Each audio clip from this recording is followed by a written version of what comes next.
November 6th, 2023 episode. Sorry, we've had some technical difficulties for this episode, just different stuff coming up for whatever reason. I'm trying to get it all figured out. Hopefully this one will keep us for the whole longevity of this episode. But week 10 did deliver. It totally delivered. We have two leaders in the clubhouse in both respective divisions of the SEC West and the SEC East. Alabama, Georgia, both getting massive divisional wins this past week. With Alabama, you got Alabama beating LSU, you got Georgia beating Missouri. The crucial driver's seat games right there. We'll review those two matchups for sure, along with the total 6 matchups in general, plus Tennessee's out-of-conference matchup against UConn. And we will also review the matchup with South Carolina and Jacksonville State in the battle of the Gamecocks. Also, it's opening night of college basketball. We'll discuss tonight's matchups and tomorrow's matchups. Remember, if you missed out on our college basketball preview from last week, I encourage you to go give it a listen with Max Barr from Southeastern 14. I feel like it's one of the better hour. We went an hour and 45 minutes just chopping it up, determining ranking at 1 through 14 through conference, our newcomer of the year, coach of the year, player of the year, the real in-depth, detailed college basketball preview. Go give it a listen and everywhere you get your podcast.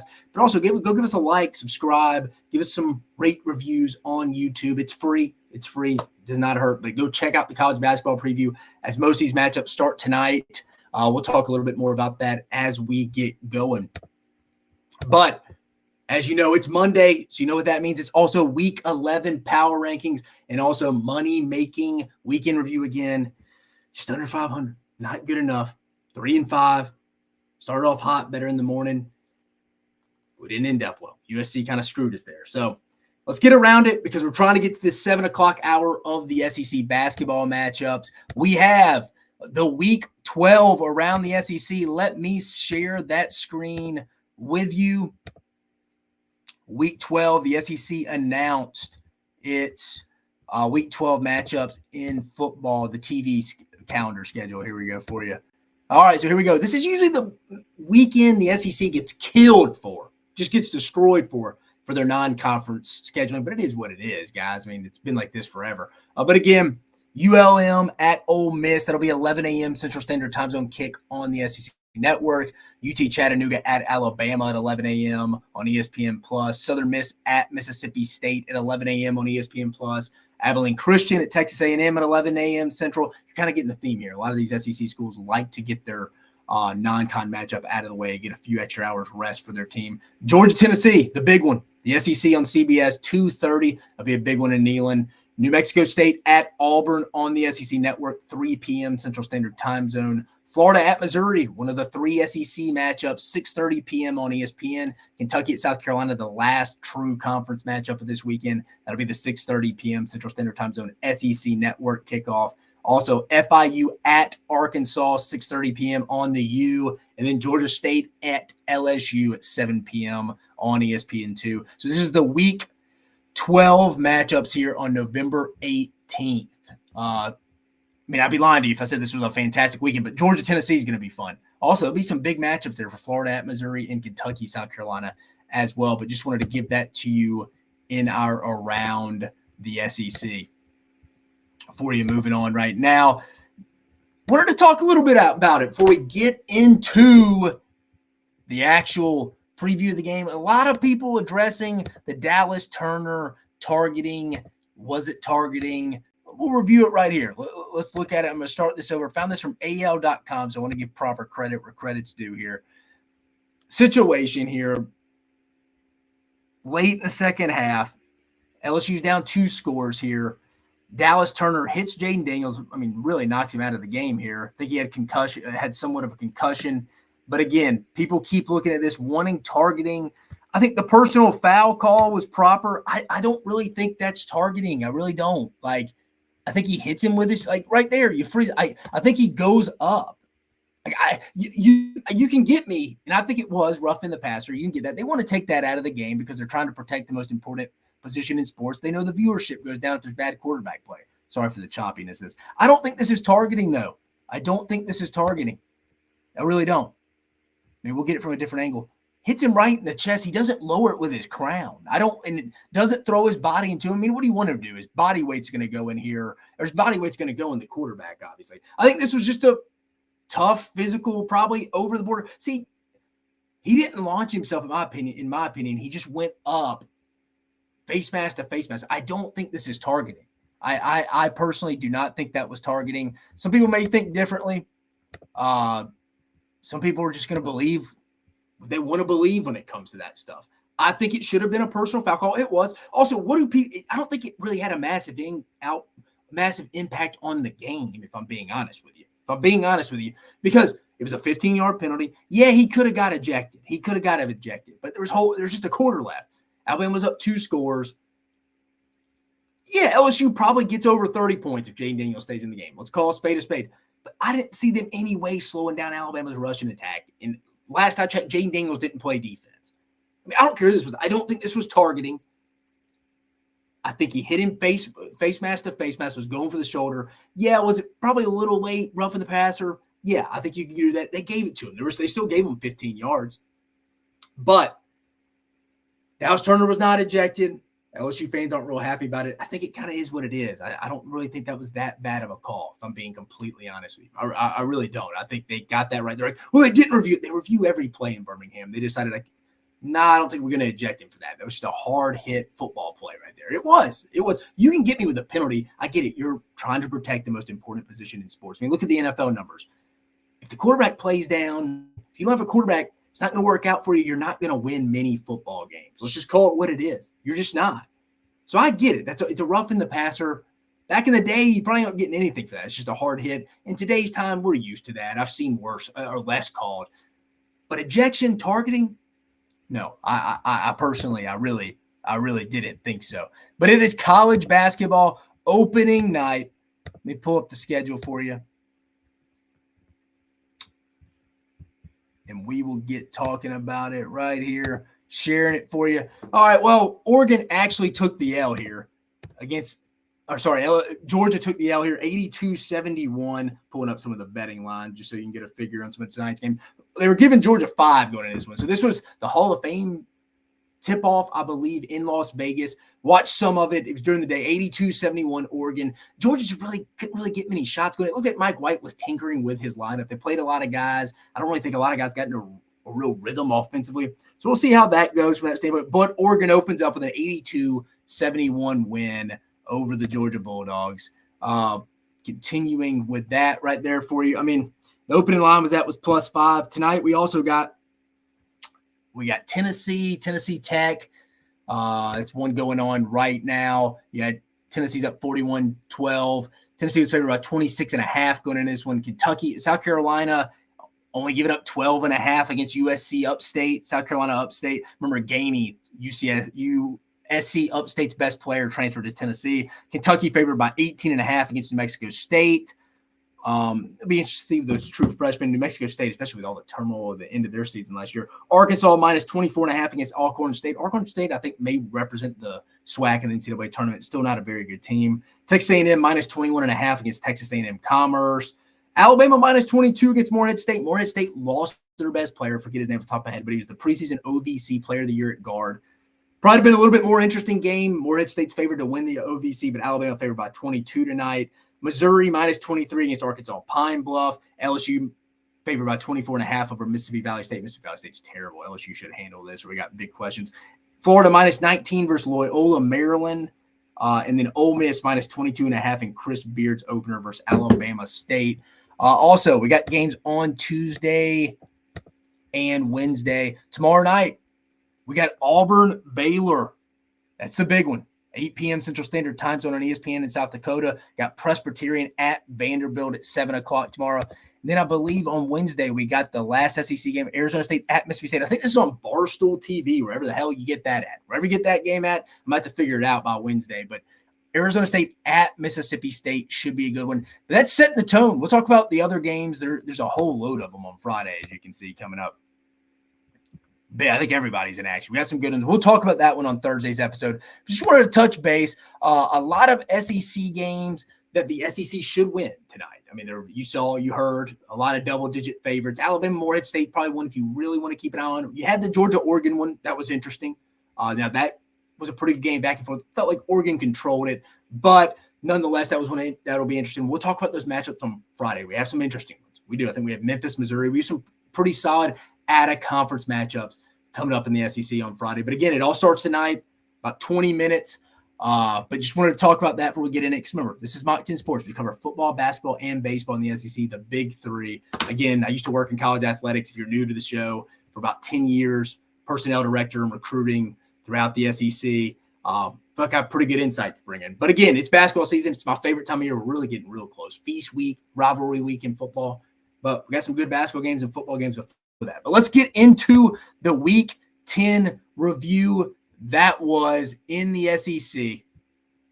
Starting off, Alabama getting the 42-28 win over LSU. Jalen Milroe thought it was one of his more efficient games of the year. 15 for 23, 219 yards. Didn't have any passing touchdowns, had 0 interceptions, but rushed for 155 yards and 4 scores as well. Thought he looked real comfortable. Pulling up the box score for you here. Just thought he looked real comfortable. Probably it looked like the most comfortable and healthy he had been. If people are going to be like, healthy. I think there were some legs to those rumors about him being hurt. I really do think there were some legs to those rumors about maybe a tweaked ankle, tweaked calf. He looked fresh. And when he took off, had an exceptional burst in acceleration. But again, the key here, I mean, look how good Alabama was on third down here. 11 for 14. That is massive. Just look very, very impressed with Jalen Milroe. You heard it here first. We said this would be his most efficient game of the season. Not really through the air, but he made the throws he had to. One bad throw to Isaiah Bond where looked like he couldn't make up his mind if he was going to run or pass. But Jalen Milroe, the defense, it bent but did not break. Added some new wrinkles pre-snap that I liked out of the defense. Penalties weren't terrible, not a lot of turnovers. Pretty well-played game across the board. But I think the key in this game was Alabama's 3 stops. I think the key in this game was their 3 stops in the second half that won the game. The defense, if you'll probably ask Kevin Steele, they were willing to give up, especially in the first half, yards between the 20s and try to bend but don't break and settle down in the red zone. Like I said, held LSU to 4 of 9 on third down. Not terrible, but, man, Alabama's 11 for 14 was unbelievable. Caleb Downs led Alabama with 13 tackles, 9 solos, the true freshman. Jaden Daniels, Malik Neighbors, from an LSU standpoint, they took over at times in the first half. I mean, even that play in the second half, he got his 1 foot in. I didn't think he got it in initially, but a hell of a play. Jaden Daniels was good, but wasn't his best. Missed some throws to the running backs in the flats that could have extended some drives, picked up some first downs. I thought he left behind some running backs. They were excellent for 3 quarters, though. I really thought LSU played a good game. Thought they maybe abandoned the true run game early. Thought they could have probably established 4 or 5 yards, kept Alabama a little bit more on their heels. They got away from it, wanted to pass. They thought they could pick up enough rushing yards with Jalen Daniels. I mean, they had 206, but a lot of that was not designed. But I thought they abandoned that. I really did. Defense just could never get a stop when they needed to. Front 7, just disappointing for LSU. You know who's really disappointing, in my opinion, for LSU this year? You know who's really disappointing, if we're going to talk about it from an LSU standpoint right now? Mason Smith, man. Never really was that high on him in the run game. Thought he was solid. But where was he? Where was him and Jordan Jefferson? Jaden Daniels had the same amount of tackles as Jordan Jefferson and Mason Smith. Like Mason Smith, I understand you're coming off a knee injury, but, dude, it was time to step up. That was your time. I'm sure he's still recovering a little bit from that ACL tear last year, but that was Florida State in 2022 in the Superdome. I mean, it's been a while. Just been underwhelmed. Just been underwhelmed without him. Didn't think the Mekhi Wingo stuff was talked about enough. I thought Alabama could establish the run on this LSU front 7, and they did. Yeah. Just LSU's front 7, just, man, so if I'm an LSU fan, I'm severely disappointed in that. But what's next for both these teams, Alabama and LSU? Alabama 8-1, 6-0 in the league at Kentucky this week at 11 a.m. They win, they clinch the SEC West. If Ole Miss loses against Georgia, they clinch the SEC West. Alabama would have to lose out at Kentucky and at Auburn in conference play, and Ole Miss would have to win out. That's what would happen. Alabama in a good spot here. LSU 6-3, 4-2 with Florida coming up. Jaden Daniels is in concussion protocol. I don't know, but for the most part of this game, this is kind of how I thought this game would go. I thought it was well played across the board. Alabama pulled away at the start of the fourth quarter. Obviously, Jaden Daniels go out was essentially pulling the lifeblood out of that program for that night. I mean, you took him off life support. Like Garrett Nussmeier, he can make some plays, but not. It's tough to go into that situation cold, down 2 scores in the fourth quarter and expect to come back, especially if you just saw your quarterback just get destroyed and knocked out of the game. Again, I didn't think it was targeting. Personal foul, sure, call him on that. And Dallas Turner's getting this rap for being a bad player. He's just a physical end. Most of those guys are violent dudes. What do you think? They're just not going to go play violent and try to knock a quarterback out of the game? That's the name of the game. But I thought overall Alabama played its most efficient night of football. I even thought the defense played well outside of a couple of drives in the first half. Those 3 stops in the second half, a punt, interception, and then another punt, won the football game for Alabama. Give Kevin Steele and that defense credit. Thought they played their most complete game of the night. Still got 3 more wins to go. But if they get that one opportunity, that one chance in Atlanta to go try to punch their playoff ticket against Georgia, looking like the SEC is only going to get one in, they may need some help too because there's some undefeated teams. I saw some said first time since the college football playoffs have started, the top 5 teams of the CFP right now are undefeated. So SEC may need some help, but Alabama just trying to get to Atlanta to face Georgia for that one opportunity to go punch itself a playoff spot. But Alabama getting a massive win against the LSU Tigers to take the lead in the SEC West. Alabama 42-28. Next, Ole Miss over Texas A&M 38-35. Ole Miss, great start. Ole Miss could have put them – I thought Ole Miss could have put them away earlier. Let me pull up the box score, get you a little visual here. I thought Ole Miss could have put the game away earlier. If they make that field goal, make it 17-0, or they just score a touchdown, I think that game may be – I don't know if Texas A&M comes back to that. But nonetheless, the blocked field goal ran back for a touchdown. That was the difference. I think that was the difference in this game. The offense went into a lull a little bit for Ole Miss, speaking Ole Miss specifically. 4 different 3-and-outs. A&M's defense kept it in. I was impressed with both offensive lines, though. Both played well, better than I expected, both Ole Miss and Texas A&M. But the Trey Harris, Jackson Dart connection was on point. Looking at it now, Jackson Dart, 24 for 33, 210 yards. 24 for 33, 387 yards, 2 touchdowns. Harris, 11 receptions, 213 yards, and a touchdown. They were just on point. Again, they go into these lulls, though, that I don't know if they can work their way out of this week if they go to it in Athens. But I see some things, we'll talk about Georgia, that Ole Miss can take advantage of in the run game. Defensively for Ole Miss, gave up some chunk plays. I mean, you're looking at it here. A&M got 305 yards, 457 total. I mean, both these teams put yards up on one another. Ole Miss just giving up big chunk plays I think would be an issue. But it opened up the game late and got a stop at the end to win. So it's about as much as you could ask for. It's not a great unit, but it's improved under Pete Golden. From a Texas A&M standpoint, they had chances. The blocked field goal for a touchdown put them right back in it. Fought hard, but came up short again. The interception in the end zone to start the half, that's what did them in. That's what did them in my opinion. That's what did them in this game was the Max Johnson interception. He was trying to go back shoulder. It looked like the Nia Smith just didn't work. Those things can't happen. It's always something. I saw Nia Smith only with 7 touches. That's unbelievable. That can't happen. That can't happen.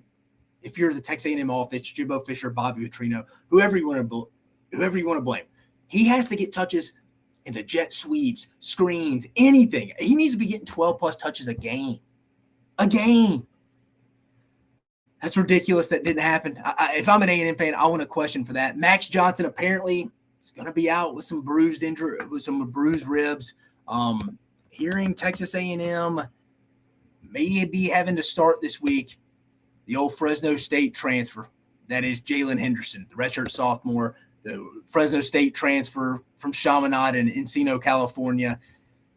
Here's a little rough, but it's to be expected. You're on your 3rd quarterback. This would be A&M's 3rd quarterback. I mean, not many teams are going to hold up with their 3rd quarterback. Ole Miss would have Walker Howard. They may be in the best shape if anybody had to go to the 3rd quarterback. But most teams, 99% of the teams in the country would struggle at that point with their quarterback like that. Again, A&M just so close, but yet so far. Had opportunities. Thought the defense would play a little bit better, but once I kind of got word on Friday, they had some guys out in the secondary. Knew it would be a big day. That's why I switched my pick on Friday to Ole Miss, if you didn't notice. I had A&M going into that until I heard that. So I picked So I knew they would pick on like Javian Thomas had to go against Trey Harris a lot. He got picked on, but explosive day for both teams throughout the day. A&M got some stops early that kept A&M in check. They got the big stop late to hold A&M, make them settle for that game time field goal. That you hate to be like this. You hate to be a negative Nancy or a glass half full guy, but you knew he was going to miss that field goal. You knew it. I mean, if you're an A&M fan, watched enough Texas A&M football, you just knew it. You just knew it. Just can't do some of the stuff they do and win on the road. It's just disappointing for your Texas A&M fan. You're so close, but yet so far. But give Ole Miss credit. It's not always pretty, but they're working. They're 8-1 with a chance. Biggest game in a long time for Ole Miss football this week and have a real shot. I don't think they're going to get to Atlanta, win the SEC West, because they're going to need Alabama to lose twice, and then they'll have to win out Ole Miss themselves. But if they do that this weekend, that's a realistic possibility. Kind of already getting into what's next for both these teams. But Ole Miss, real opportunity this week to kind of stay in the CFP race. That's still possible. For Texas A&M, they go home, probably playing their third-string quarterback, the Jalen Henderson kid, against a reeling Mississippi State team. I don't think Jimbo's going to get fired this year, but if he loses this game to Mississippi State, you better watch out. This game or Abilene Christian, which I'm not saying, you better watch out. Better get the movers. I said it going back to South Carolina week. He loses to South Carolina. He loses to Mississippi State. He probably better start calling the moving company. But how do you keep this team going? It's their fourth loss. But like I said, Ole Miss 8-1, 5-1, heading to Athens this week in a massive one. A&M 5-4, 3-3, getting Mississippi State in College Station. Next, we got Georgia. Georgia getting the 30-21 win over Missouri. For Georgia, I thought it was a good team win versus a veteran team. Back to looked off a little bit, a little uncomfortable at times. Pulling up the box score for you here. I thought Missouri, just give Eli Drinkwitz and his coaching staff credit. They consistently find mismatches for whatever reason against this Georgia team. I thought this Georgia team overall, I mean, he just back looked off. I mean, it wasn't terrible. Numbers 21 for 32, 254 yards, as you can see, 2 touchdowns.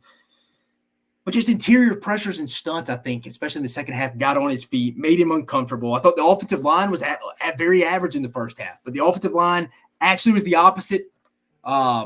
Came out and played well in the second half. And I thought the defensive line for Georgia was I thought both lines of scrimmages for Georgia were not on the same page in one half. I thought the Texas A&M or the Georgia offensive line struggled in the first half, came out and played better. I thought the Georgia defensive line was good in the first half, struggled in the second half. Just both wings. Peyton Woodring, the freshman kicker, keeps making big kicks. Seems like Georgia's starting to get on that track where they have consistent kickers every year. Even go back to Rodrigo Blankenship. But it wasn't a pretty win at times. You know what? You got it done against a veteran team that is giving you has some mismatch advantages from a scheme standpoint over the last 2 years. I am a little concerned how much rushing yards they give. 151, averaging 4.4 yards a carry. I mean, Cody Schrader, 22 carries, 112 yards and 1 touchdown. You can get Georgia on the outside. Outside zone, struggling. Georgia struggling. Lane Kiffin, Zach Evans, Ulysses Bentley. Ole Miss doesn't have a bunch of maulers up front, but their scheme helps them. Like I said last week before the Texas A&M game, Lane Kiffin's going to cook up some stuff that's going to give Georgia some trouble. I don't necessarily think you can still just run right at Georgia between the tackles, but I think outside, and they factor in Jackson Dart in the running game, Ole Miss can have some success. I've seen that all year for Georgia. That's a struggle. For Missouri, had chances, obviously tied 10-10 at half, but when you go into Athens against the back-to-back defending champs, against a team who hasn't lost a game since December of 2021, you need to play your best game. The ball has to bounce your way sometimes. It just is what it is. It sounds cliche, but you got to get some breaks, some calls. So Missouri's offensive line, led by Armand Membo, sneaky good in this league. 151 yards rushing, like I mentioned. Brady Cook, I think he was pressing at times, but overall, didn't really think he played terrible. Had some rough picks. Had some rough picks at times. Didn't really like that. But there's just a very fine line of error you can go into this game. It looks like Missouri did a lot of self-scout, though. Did a good job self-scouting themselves in the bye week before this game. Took advantage, again, of Georgia's outside run, the run defense on the edges for Georgia. That's something Ole Miss is going to go take advantage of. I'm telling you, be careful. Be careful. But again, I thought Missouri gutted it out. I was impressed with Missouri. Now, they got to bounce back and not let this game beat them twice. They got a big one against Tennessee this week, which leads me to what's next. Georgia, 9-0, 6-0, big one against Ole Miss this week on CBS. The night game on ESPN. And then Missouri, 7-2, 3-2. This game's on CBS against Tennessee at home. Missouri needs this one. But both Missouri and Tennessee need this one. I'm about to pull up. What's the early college football? That's 223. DraftKings Sportsbook.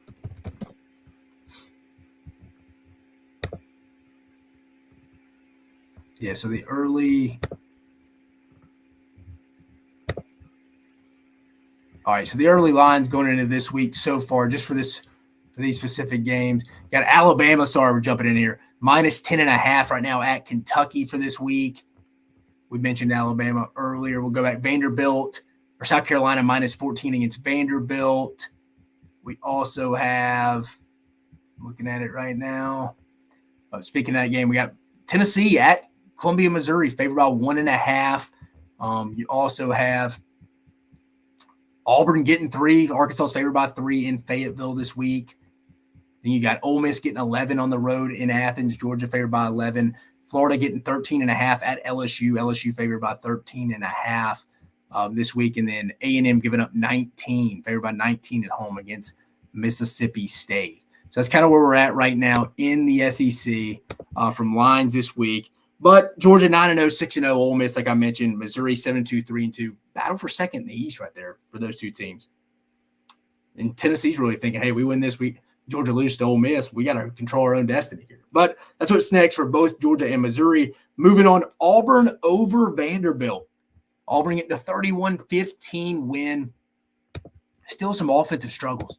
If you're an Auburn fan. If you're Hugh Freeze in that Auburn offense, leaves a little bit to be desired overall. But here it is, looking at it right now. I mean, like you said, some offensive struggles. Explosive plays were the difference in this one for Auburn. Looking at it, 3 explosive plays in the first half. But outside of that, a lot of inconsistency. It wasn't pretty. Outside of Jarquez Hunter, just not a lot to get fired up about from a difference maker standpoint on that offense. You can't ask much more from the Auburn defense. I mean, forced 8 straight punts. The defense has held 7 of their 8 FBS opponents under their scoring average this year. Auburn's defense thin, but they're getting the most out of it with Ron Roberts. They just got to figure out how to keep churning over the 4 to 5 yards on offense. I mean, Peyton Thorne had maybe one of the worst interceptions I saw for a pick 6 out of his own end zone this week. That wouldn't get the offense, though. I mean, it's a Vanderbilt offense that struggled. I mean, they didn't score a lot in the second half, Auburn. Just 14 points. Took a 17-7 lead into half. Really not a lot from Vanderbilt. Not much to get fired up about from their standpoint. But where does Clark Lee go from here? Lighting the way for all SUVs to follow. Really not a lot of other stuff. This is the fully electric, highly advanced EQE SUV. There's really not. It's just, it is what it is. Vanderbilt's just not a very good team right now. They got to figure it out on the personnel standpoint, but they also, from an administration athletics department, how do you keep your good players? How do you keep player retention at this point when they get good players? I trust Clark Lee, but what's the Vanderbilt standard or expectation in this new era of college football? But from this game alone, and Auburn's 31-15 win, where do they go from here?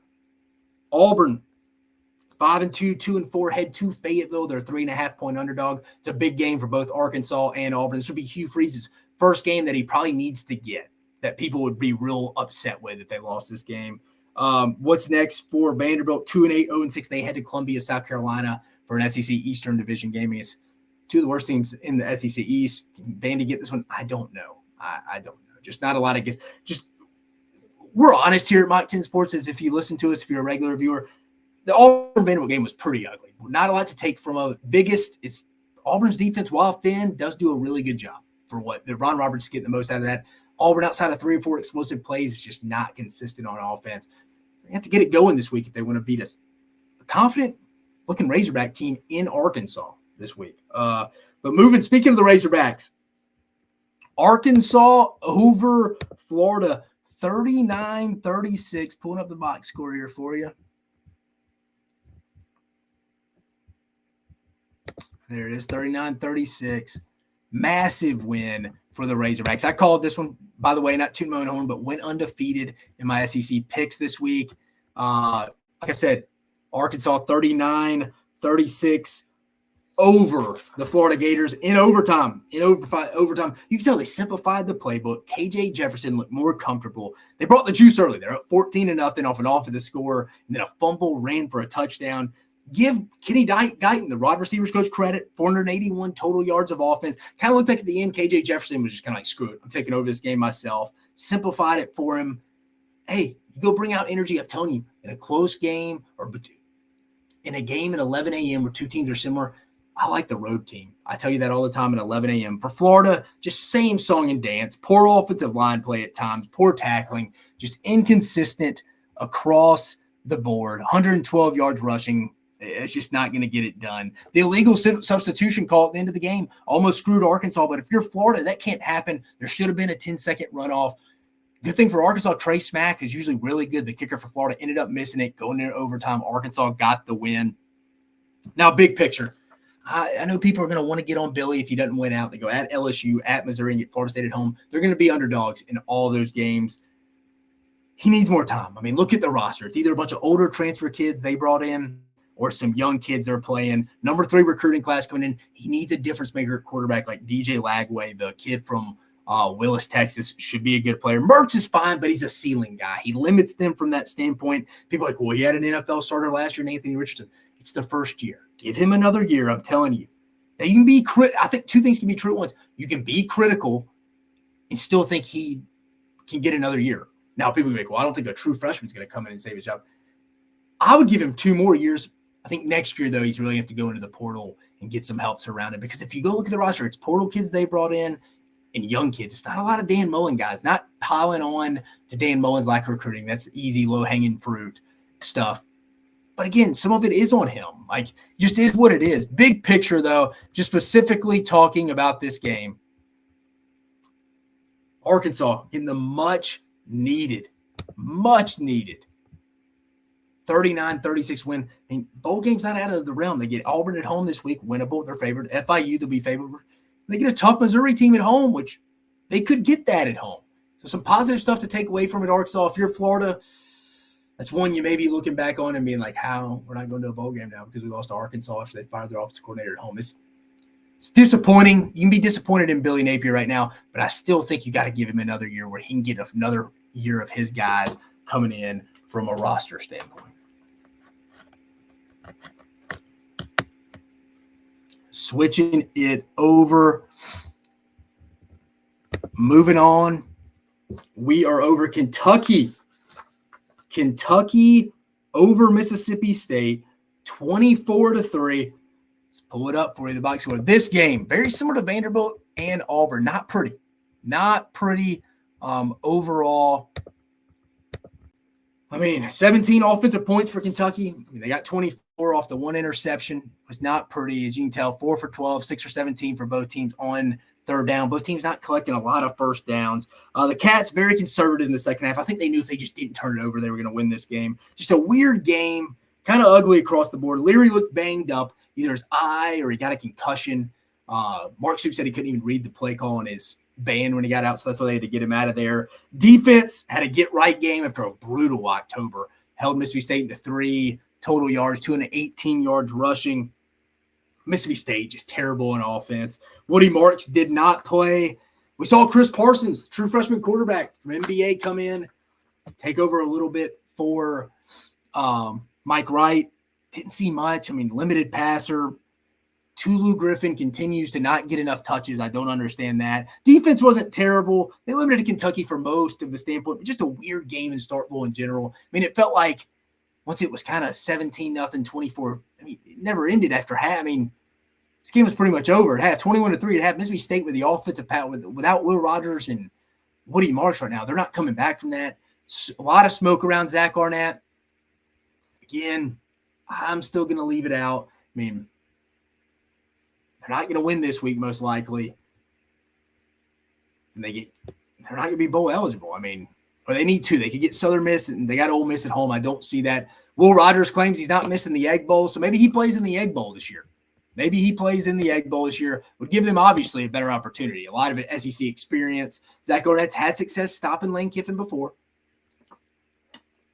Let's be honest. Ole Miss is the better football team. don't see Mississippi State getting to 6. Where do they go from there? That's for another episode. We're not going to go to that. We're just talking about some Kentucky, Mississippi State preview from that standpoint. But again, Kentucky, the 24-3 win over Mississippi State in Starkville. Where does that leave Kentucky? Kentucky is 6-3, 3-3 with a road game, a home game against Alabama. Alabama, Kentucky don't really play. It'll be 11 a.m. on ESPN. Will be interesting to see Devin Leary's health. Mark Stoops didn't want to talk about it much today in his press conference. That'll be key. I think it's a bad matchup for Kentucky. Probably banking in Alabama's going to come in a little physical and beat it. But again, Alabama, I think, defense only played 57 snaps. So they weren't on the field a lot. Mississippi State, 4-5, 1-5, head to Texas A&M, where they're 19.5-point underdogs. Battle of really third-string quarterbacks. If Chris Parson gets the start, and the Jalen Henderson kid getting the start for Fresno State, that'll be an interesting game. But across the board there, I mean, previewed all those matchups. Alabama getting the 42-28 win over LSU. We discussed Ole Miss getting the 38-35 win over Texas A&M. Georgia getting the 30-21 win over Missouri. Auburn getting the 31-15 win over Vandy. Arkansas getting the 39-36 overtime win over Florida. Then Kentucky over Mississippi State, 24-3. Tennessee, we talked a little bit non-conference. Got a big win against UConn on Saturday. Wasn't overly impressive. I mean, it was fight. It was what it was. I saw something about UConn came out and blocked their tunnel or something, or was warming up on their side of the field. I mean, what if you're UConn? What are you doing, guys? I mean, what are you doing? Why would you poke the bear? You're 1-8. But yeah, Tennessee getting the 59-3 win over UConn, covered easily. Defense needs to continue to get home a little bit. Only 2 sacks since halftime of the Alabama game. That needs to step up. What's next for Tennessee? 7-2, 3-2 in conference at Missouri. Both, it's a big game. We'll preview it on Thursday for Tennessee and Missouri. Winner's going to be sitting. I mean, Tennessee, if Georgia loses to Ole Miss this week, they'll have a chance to go win the SEC East at home against Georgia the next week. So Tennessee's still in this. Missouri, obviously, probably out of it, or they are out of it because they lose the tiebreaker to Georgia. But this is really a battle for second place in the SEC East. It'd be big for both teams. And then South Carolina getting the 38-28 win over Jacksonville State in the Battle of the Gamecocks. Jacksonville State was driving with 1.5 minutes left to go win the game, threw a pick six, but it's same issues as it always is for South Carolina. If this were a conference game minus Vandy, they lose this game. It'd be another loss. Jacksonville State, like I said, driving late in the fourth to win it. Jack State put up 421 yards, ran the ball, stopped the run better than South Carolina. If I'm South Carolina, I don't feel that much better. Shane Beamer's like, we're going to celebrate wins around here. It's hard to win. I get it. Celebrate it, but I wouldn't just be going toot my horn about it either. There's some stuff you just don't say. Yeah, football is hard to win. You only get 12 opportunities on Saturday. But let's just don't go to be tooting our horn. Yeah, we won. We celebrated Ockerbeck. Yeah, we celebrated, but we know we got stuff to improve on. But again, for South Carolina, penalties killed them. It's the same song and dance. What's next for them? South Carolina 3-6 has to win out to get to bowl eligibility. So that starts this weekend with a home game against Vanderbilt. They get Kentucky at home and get Clemson at home. 3 straight games at Willie B. It's possible. I don't know if it's likely, though. South Carolina, a lot of things to work on, though, before we head in to the final week there.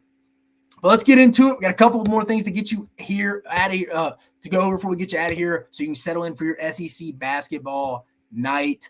Right now, let's pull up the power rankings. Where was I? Let me go to my power rankings here for you. So my Week 11 power rankings, if you can see, had Georgia coming in at 1. Yeah, I think that's fair. There's no movement. Solid win against a veteran Missouri team. Alabama easily coming in at number 2 now. Played their most complete game of the season on Saturday. Jalen Milroe, as we mentioned in that review of the LSU game, his passing numbers aren't going to wow you, but he looked the most comfortable he's been in that offense. Defense, 3 straight stops in the second half, won that game. Give him credit. Bama comes in at 2. Ole Miss had him sitting at 4, made him jump over. People have been asking why I hadn't had him Ole Miss over LSU before because Ole Miss won the head-to-head. This is all based on like how I feel in a neutral site game who would be favored. I'm going to give Ole Miss the edge now. They keep winning these tough, gritty games where their defense gets stops when they need to and their offense makes plays when they need to. Big trip, one of the bigger games for Ole Miss in a long time heading to Athens this week. They come in at number 3. LSU, I mean, what's the situation with Jaden Daniels? I thought they played a pretty good game overall. Defense, I saw Brian Kelly came out today and said the only thing I regret us not doing was spying Jalen Milroe more. I could have told you that, BK, going into it. But again, LSU disappointing, but they dropped to 4. Defense got to get figured out. Missouri, veteran squad, love the offensive line, gritty team. They did a good self-evaluation in themselves through their bye week before the Georgia game. Getting that outside zone scheme standpoint, I think you can stretch Georgia thin this year on. I think you're going to see more teams. I think Lane Kiffin be watching that in the run game for the Rebs this week. I like Missouri, though. Veteran team. Brady Cook pressed a little bit towards the end, but I like what they're doing. Number 6, Tennessee. Like the win against Kentucky, did what they had to do against UConn. Big opportunity against the team we just talked about for really the flagship of the second place in the SEC East. But again, Georgia loses at home to Ole Miss this week. They're fighting for the East lives in Neyland next week with the whole SEC East on the line. But I like Tennessee. Look like they're improving. Love the run game. Think they have the best running back core in the league. Number 7, Texas A&M. Just keep going back to it. There's just cannot win a close game. But, I mean, who you putting in front of them? So I got them at 7. 8, Kentucky. Passing game looks improved. Devin Leary, what's his status against Alabama this week? I just don't like the matchup against Alabama, but I like Kentucky at 8. Florida at 9. People are going to give them over Arkansas when they just played head-to-head. I mean, they lost in overtime. Still, like, Florida still has the best win out of the two teams against Tennessee at home. I think overall Florida's probably the better team, more complete team, even though Arkansas lost, which brings me into Arkansas. Hey, I called that. This just smelled like a Sam Pittman win on Saturday. Like sneaking in, let loose, have nothing to lose. 11 a.m. game. Florida's coming off a big loss to their big rival. Just snuck up on them. Started off hot, 14-0. The Razorbacks. Offensive score, defensive score. Gutted it out. Got to stop when they needed to. Big late field goal. Honestly, got screwed. Should have been a 10-second runoff against Florida. Give them credit, man. That was a fun game to watch. Big win for Arkansas, but they're still coming in at 10th. Their opponents next. It's be a big win for both teams, Arkansas or Auburn, but Auburn coming in at 11th. I like the defense. Again, holding 7 out of their 8 FBS opponents under their season average. Got to like the defense, but it's thin. Offense, got to start getting some more explosive plays, guys. Coming in at 12th, South Carolina is what it is. Not a good football team right now. These bottom 3 teams. Mississippi State on their 3rd-string quarterback. It's looking like Chris Parsons could get the start in College Station. I don't know if they go that route, though, because it's a tough first true road start at home at night or in College Station at night. Probably see Mike Wright and him as well. Will Rogers reportedly coming back for the Mississippi tour, coming back for the Southern Miss and Ole Miss game. And then Vanderbilt, where do they go from here? They're coming in at 14th. But these are the Week 11 SEC power rankings. And then finally, before we get you out of here,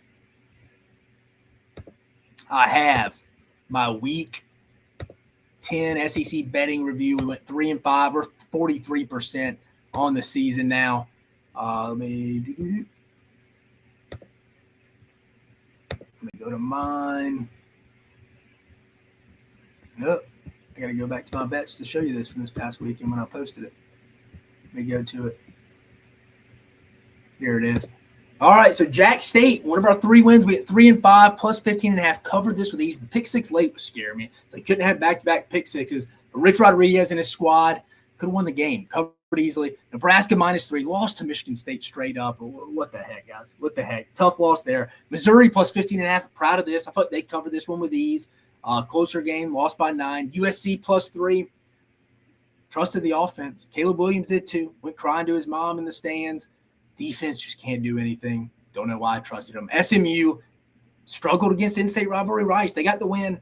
Did not cover the 12. Louisville covered with ease at home against Virginia Tech. -9.5. I like that one. Those are my 3 wins and lost both unders here. Ole Miss, Texas A&M. I put this one in before I found out that A&M was without 2 starters at corners. I'd have taken the over at that point. Don't fault myself there too much, but I took the under 40-54 in the Ole Miss A&M game. Then Texas K-State. I still don't hate that. I mean, Texas's offense can struggle at times without Quinn Ewers in. And then Kansas State traditionally just doesn't put up a bunch of points under 49, but they did not clear that. But we went 3-5, 43%. I don't know what to tell you, people. I apologize for this 4-week stretch of just embarrassing bets. We're going to get better. I promise you we will be better when it's all said and done. Just stay with us here. Again, we got 4 more weeks. It's winning. We're getting back on track this week. We're getting back. This 3-5 this past week is not working for us here. We will be back. But that will do it on this episode of Mach 10 Sports. Kind of got you in and out because we got some SEC basketball opening night go sift through, man. It should be a fun night. But again, we covered all 6 conference matchups, even touched on Tennessee and South Carolina's out-of-conference matchups, Alabama in the driver's seat, real easy path. It's looking like not easy, clear path to Atlanta to represent the West. Georgia, after they're winning against Missouri, real clear path to represent the SEC East. So we're standing right now in football. Basketball, it's here starting tonight. Got a lot to cover. We unveiled my Week 11 SEC Power Rankings. Felt really good about that one this week. Again, rough week on the betting standpoint, 3 for 5 or 43% on the season. But again, we got 4 weeks left, baby. 3 weeks left regular season, championship weekend. We usually go 8 a week. We can go 32-0 over the next 4. 32-0. But again, I appreciate you joining us on this episode of Mach 10 Sports. We'll have our previews, this weekend's previews, Week 11 previews, along with some basketball matchups across the league. There'll be a ton of SEC matchups on Friday night. Got a fun episode coming up for you this upcoming Thursday. But with that being said, I appreciate you joining us on this episode of Mach 10 Sports. You have a great rest of your middle of the week.